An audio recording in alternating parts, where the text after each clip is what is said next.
बच्चों, अब हम प्रश्न संग्रह 29 हल करेंगे। 29 में है ऐकिक नियम। ऐकिक नियम किसे कहते हैं? एक से अनेक। एक वस्तु की कीमत अगर दी गई है और अनेक वस्तु की कीमत ज्ञात करनी है। जैसे तुमने एक पेंसिल 4 रुपए का खरीदा तो 5 पेंसिल कितने रुपए की मिलेगी? तो 4 पचे 20। यहाँ पे हमने क्या किया? गुणा किया। तो एक से अनेक के लिए हम गुणा करते हैं और अनेक से एक के लिए, यानी 5 पेंसिल की कीमत 20 रुपए है तो एक पेंसिल की कीमत कितनी होगी? भाग देंगे हम। यहाँ पर 20 मीटर कपड़े का मूल्य 3600 रुपए हो तो 16 मीटर कपड़े का मूल्य ज्ञात करो। 20 मीटर कपड़े का मूल्य 3600 रुपए है तो सबसे पहले हम 1 मीटर कपड़े का मूल्य निकालेंगे। जब तक हमें 1 मीटर कपड़े का मूल्य नहीं ज्ञात होगा तब तक हम 16 मीटर कपड़े का मूल्य नहीं ज्ञात कर सकते हैं। तो 1 मीटर कपड़े का मूल्य बराबर 3600 भागे 20। अगर 20 से भाग दोगे तो यहाँ पर आएगा 180 रुपए। 180 रुपए या 1 मीटर कपड़े का मूल्य है, इसलिए 16 मीटर कपड़े का मूल्य बराबर 180 गुणे 16। 16 शून्य शून्य यहाँ पे गुणा करेंगे तो 288 यानी 2880 रुपए। यानी 16 मीटर कपड़े का मूल्य कितना होगा? 2880 रुपए। दूसरा प्रश्न पूछा है 10 किलोग्राम चावल का मूल्य 325 रुपए हो तो 8 किलोग्राम चावल का मूल्य ज्ञात करो। सबसे पहले हम 1 किलोग्राम चावल का मूल्य ज्ञात करेंगे। तो 1 किलोग्राम चावल का मूल्य बराबर 325 भागे 10। 325 में 10 से भाग देंगे तो यहाँ पे 32.50 यानी 32 रुपए 50 पैसे होंगे 1 किलोग्राम चावल का मूल्य। अब आगे पूछा है 8 किलोग्राम चावल का मूल्य, इसलिए 8 किलोग्राम चावल का मूल्य बराबर 8 किलोग्राम चावल का मूल्य बराबर यहाँ पर होगा 32.50 गुणे 8। गुणा करने पर यहाँ पर आएगा 8 शून्य शून्य, 8 पचे 40, 8 दूनी 16, 16 4 20 को शून्य, 8 त्रिक 24, 24 8 त्रिक 24, 24 2 26 और 2 अंक के बाद दशमलव लगाएंगे यानी यहाँ पर आएगा 260 रुपए। यानी 8 किलोग्राम चावल का मूल्य होगा 260 रुपए। तीसरा प्रश्न है 14 कुर्सियों का मूल्य 5992 रुपए हो तो 12 कुर्सियों के लिए कितने रुपए चुकाने पड़ेंगे? यानी एक कुर्सी का मूल्य पहले हम ज्ञात करेंगे। तो एक कुर्सी का मूल्य बराबर 5992 भागे 14, यानी 14 से भाग देंगे तो यहाँ पर आएगा 14 चौके 56, 14 चौका 56, यहाँ पे 3 आया और 9 तो 14 दूना 28, फिर 14 8 यानी यहाँ पे 428 रुपए होगा एक कुर्सी का मूल्य। अब 12 कुर्सी का मूल्य चुकाने के लिए यानी 12 कुर्सी हमें लेने के लिए कितने रुपए देने पड़ेंगे? तो 12 कुर्सियों के लिए हमें 12 कुर्सियों के लिए कुल 428 गुणे 12, 12 अट्ठे 96 को 9, 12 दूनी 24, 24 9 33 को 3, 24 3 33 और 12 चौक 48, 48 49 50 51, यानी 5136 रुपए। यानी 12 कुर्सियों के लिए उसे कुल 5136 रुपए चुकाने पड़ेंगे। चौथा प्रश्न है 30 खाली डिब्बों का द्रव्यमान 6 किलोग्राम हो तो ऐसे 1080 डिब्बों का द्रव्यमान कितना होगा। तो 30 खाली डिब्बों का द्रव्यमान यानी उसका वजन कितना है, 6 किलोग्राम है। तो इसलिए एक खाली डिब्बे का द्रव्यमान कितना होगा, 6/30, यानी 6 में 30 से भाग देंगे तो यहाँ पे 6 एकम 6, 6 पच्चे 30 बराबर 1/5 किलोग्राम। 1/5 किलोग्राम या एक डिब्बे का द्रव्यमान है। तो पूछा है 1080 डिब्बों का द्रव्यमान कितना होगा। तो 1080 खाली डिब्बों का द्रव्यमान बराबर 1/5 गुणे 1080। 1080 से यहाँ पर गुणा करेंगे तो यहाँ पर आएगा 5 शून्य, यहाँ पर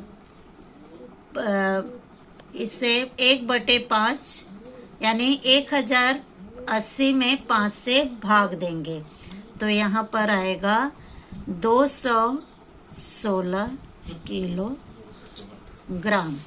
यानी 1080 खाली डिब्बों का द्रव्यमान कितना होगा, 216 किलोग्राम। अब बच्चों यहाँ पे मैं 5वां प्रश्न नहीं लिखे हूँ, लेकिन तुम्हें कॉपी में उतार कर फिर हल करना है। तो 5वां प्रश्न है समान चाल से चलकर कोई कार 3 घंटे में 165 किलोमीटर दूरी तय करती है। उसी चाल से वह कार 330 किलोमीटर दूरी कितने घंटों में तय करेगी और 8 घंटों में कितनी दूरी तय करेगी। तो 3 घंटे में तय की गई दूरी बराबर 165 किलोमीटर, इसलिए 1 घंटे में तय की गई दूरी बराबर 165 में हम 3 से भाग देंगे तो यहाँ पर आएगा 3 पचे 15, 3 पचे 15, यानी यहाँ पर होगा 55 किलोमीटर, यानी 55 किलोमीटर वह 1 घंटे में दूरी तय करेगी। तो इसलिए 330 किलोमीटर दूरी तय करने में लगा समय। अब यहाँ पे हम 55 से भाग देंगे, 330 में 55 से भाग देंगे तो यहाँ पर आएगा 6 घंटे, यानी 6 घंटे में वह 330 किलोमीटर दूरी तय करेगा। अब पूछा है 8 घंटे में तय की गई दूरी बराबर। तो 8 घंटे में यानी 55, यानी 1 मिनट में वह 1 घंटे में वह 55 किलोमीटर दूरी तय करती है। तो 8 घंटे में 8 गुणे 55, 55 में गुणा करेंगे 8 से तो 8 पचे 40, 8 पचे 40, 40 और 4 44, यानी 440 किलोमीटर दूरी तय करेगी। छठा प्रश्न है बच्चों यहाँ पर खेती की जमीन तैयार करने वाला एक ट्रैक्टर 3 एकड़ जमीन तैयार करने में 12 लीटर डीजल खर्च करता है। तो 19 एकड़ जमीन तैयार करने में वही ट्रैक्टर कितने लीटर डीजल खर्च करेगा। तो 48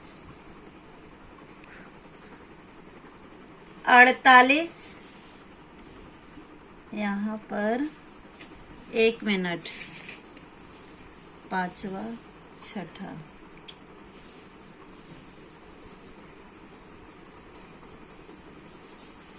ये कैसे दे दिया रे मैंने कौन। बच्चों ये 7वां प्रश्न है शक्कर के किसी कारखाने में 48 टन गन्ने से 5,376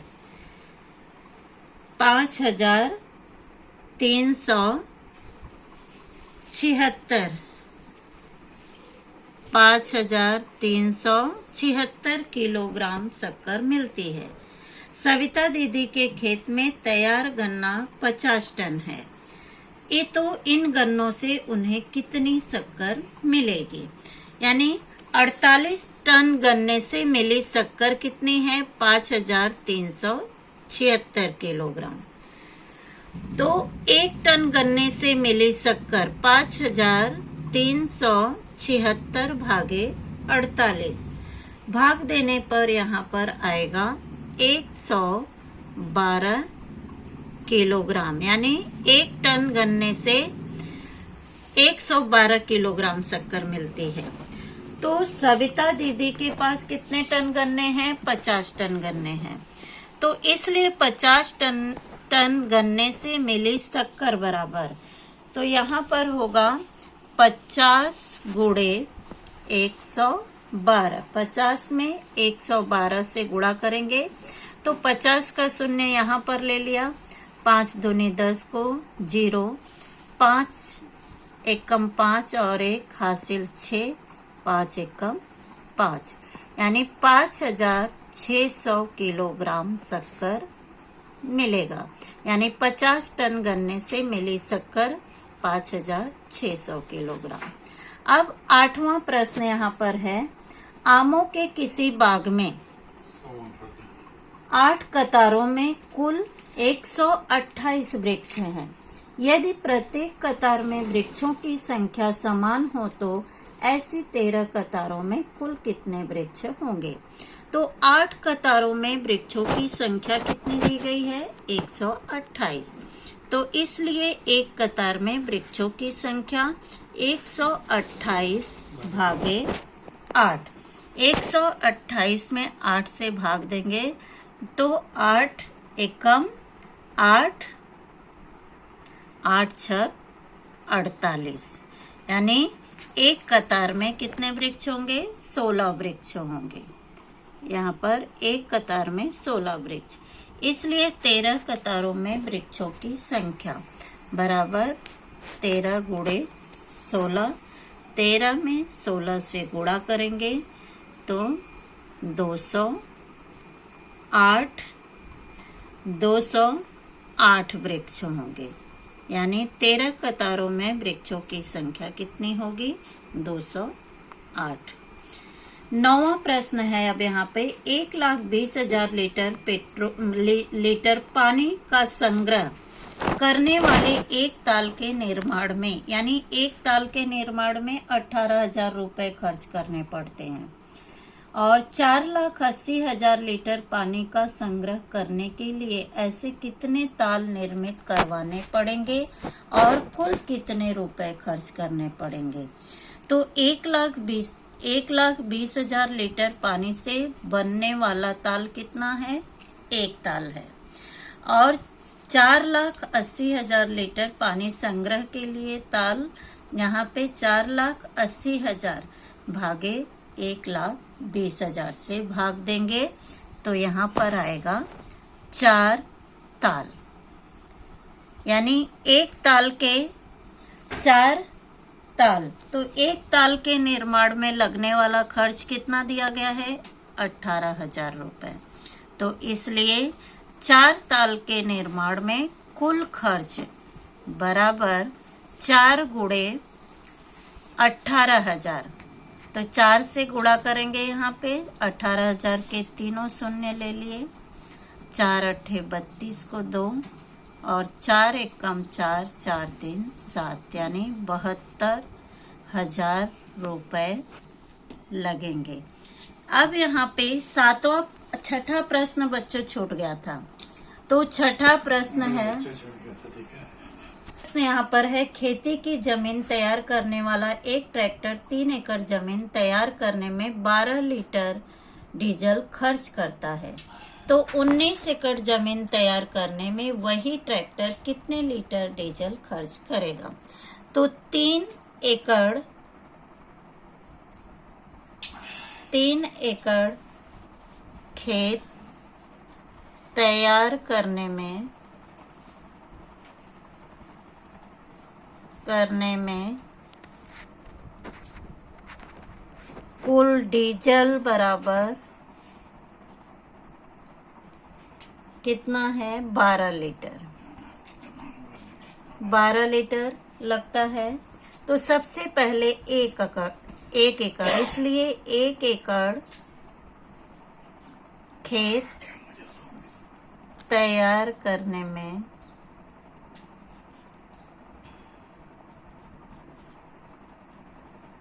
कुल डीजल बराबर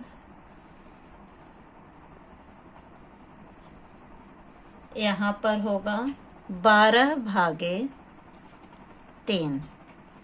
तो 3 चौक 12 यानी 4 लीटर। 1 एकड़ जमीन तैयार करने में कुल 3 लीटर डीजल खर्च होता है। तो इसलिए 19 एकड़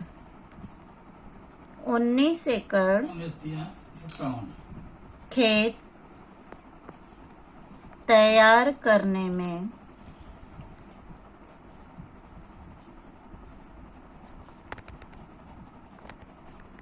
कुल डीजल बराबर यहाँ पर 19 गुणे 4 बराबर 9 छक 19 चौक 76 लीटर। यानी 19 एकड़ खेत तैयार करने में कुल कितने लीटर डीजल लगते हैं? तो 19 गुणे 4 बराबर 76 लीटर।